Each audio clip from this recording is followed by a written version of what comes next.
മലയാളത്തിലെ അത്യുന്നത നടനായിരുന്ന പ്രേംനസീർ സാറിൻ്റെ ഒരു നന്മ ഉള്ള ഒരു കഥയാണ് ഞാൻ പറയാൻ പോകുന്നത്.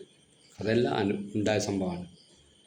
ഒരു ഷൂട്ടിംഗ് വേളയിലേക്ക് ഒരു വയോധികനായ ഒരാൾ, അത് മുസ്ലിം വേഷധാരിയായ ഒരാൾ പ്രേംനസീറിനെ കാണാനുള്ള ആഗ്രഹം കൊണ്ട് വരുന്നതാണ്. ഷൂട്ടിംഗ് സ്ഥലത്തേക്കാണ് വരുന്നത്. അപ്പോൾ അവിടെ സെറ്റിലുള്ള ആൾക്കാരൊക്കെ ഇയാൾ തടഞ്ഞ് പ്രേംനസീറിൻ്റെ അടുത്ത് പോകുന്ന അറിയാണ്ട് തടഞ്ഞ് വെച്ചപ്പോൾ ഇയാൾ ബഹളം വെച്ച്, ഞാൻ ദൂരെ നിന്ന് വരികയാണ്, എനിക്ക് സാറിനെ കാണണം, അത്രയും സ്നേഹമുണ്ട് എന്ന് പറഞ്ഞു. അപ്പോൾ ഈ ബഹളം കേട്ടപ്പോൾ നസീർ സാറ് ഇങ്ങോട്ട് ഇറങ്ങി വന്ന് ചോദിച്ചപ്പോൾ എന്താണെന്ന് ചോദിച്ചപ്പോൾ നിങ്ങൾ കാണാൻ വന്നെങ്കിൽ നസീർ സാറ് അദ്ദേഹത്തിനടുത്ത് നടന്നു പോയിട്ട് പറഞ്ഞ് കുശലാന്വേഷണം അന്വേഷിച്ചുകൊണ്ട് ചോദിച്ചു, എന്തൊക്കെ വർത്താനം ചോദിച്ചുകൊണ്ട് കാര്യങ്ങൾ പറഞ്ഞ് ഇങ്ങനെ ഇരിക്കുന്ന പറഞ്ഞു. അപ്പം കുറേ അയാൾ ഇരിക്കാൻ കൂട്ടിച്ചില്ല, കസാല കെട്ടുകൊടുത്ത് ഇരുന്ന് അദ്ദേഹത്തിൻ്റെ പാത്രത്തിൽ നിന്ന് ഭക്ഷണം കൊടുത്ത് അത് തിന്ന് കഴിഞ്ഞ് ഞാൻ ചോദിച്ചു, എന്താ നിങ്ങൾക്ക്? അപ്പം പറഞ്ഞു, എനിക്ക് നിങ്ങളുടെ ഇത്ര ഇഷ്ടമാണ്, സ്നേഹമാണ്, അതൊക്കെ കാണും പറഞ്ഞു. അപ്പം അങ്ങനെ കുശലാന്വേഷണം നടത്തിക്കാണ്ട് നസീർ സാർ അദ്ദേഹത്തെ പറഞ്ഞയച്ച്. അപ്പോൾ അവിടെയുള്ളവർക്ക് ആശ്ചര്യപ്പെട്ടുപോയി. കാരണം വെച്ചാൽ നസീർ സാർ ഇങ്ങനെ കത്തി നിൽക്കുന്ന സമയമാണ്. എല്ലാ തിയേറ്ററിലും അദ്ദേഹത്തിൻ്റെ പടം 100 ദിവസങ്ങൾ ഓടിക്കൊണ്ടിരിക്കുക. അങ്ങനെയുള്ളൊരു കാലഘട്ടത്തിൽ ആ സമയത്താണ് ഇങ്ങനെയുള്ളൊരു മനുഷ്യനെ കണ്ടപ്പോൾ വിനയത്തോടെ, ബഹുമാനത്തോടെ, വാത്സല്യത്തോടെ അദ്ദേഹത്തെ സ്വീകരിക്കുകയും അദ്ദേഹത്തിനടുത്ത് വർത്തമാനം പറയുകയും ചെയ്തത്. അപ്പോൾ കൂടെ നിന്ന് ചോദിച്ചല്ല, നിങ്ങളെന്താ അങ്ങനെ അദ്ദേഹത്തെ ഇങ്ങനെ ആക്കിയെന്ന് ചോദിച്ചാൽ പറഞ്ഞ്, അദ്ദേഹത്തിലുള്ള പോലുള്ള ആൾക്കാരാണ് എന്നെ ഈ നിലയിൽ എത്തിച്ചത്. ചിറങ്കി അബ്ദുൽ ഖാദർ ആയിരുന്ന എന്നെ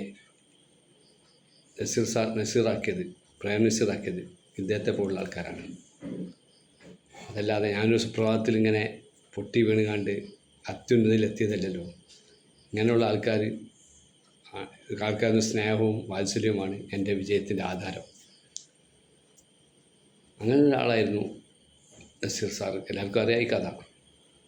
അപ്പോൾ എനിക്ക് പറയാനുള്ളത്, ഇപ്പോൾ ചില ആൾക്കാരുണ്ട് ഒന്ന് തൊട്ടിക്കാണ് പിടിച്ചിക്കാണെങ്കിൽ വിട് അതിൻ്റെ ഗമയിൽ നടക്കുക, അങ്ങനെ ആളാരെന്നും പറയുന്നത് എനിക്കറിയാമല്ലോ. ചില ആൾക്കാരെ ഫോർമാലിറ്റി അങ്ങനെയാണ്. അവർക്ക് വിചാരം നമ്മൾ ആദ്യം എങ്ങനെ വന്നാണ്, ഇവരൊന്നുമില്ല, ഇവരുണ്ടായിട്ടില്ല, നമ്മൾ ഇത്ര ഇതിലെത്തിയെന്നൊക്കെ അവരുടെ ധാരണ. പക്ഷേ അവരോടൊക്കെ നസീർ സാറിൻ്റെ ആ പെരുമാറ്റവും ആ വാത്സല്യം കണ്ടില്ലേ, അതേമാതിരി വാത്സല്യമുള്ളവരുണ്ടാവും. പക്ഷെ എങ്ങനെയൊക്കെയാണ് ചിലർക്ക് നമ്മളാരും വേണ്ട, നമ്മൾ മതി എന്നുള്ളൊരു ധാരണയുള്ളവരുണ്ട്. അപ്പം അതൊന്നല്ല, ഇങ്ങനെയുള്ള ആൾക്കാരെ വേണ്ടത്.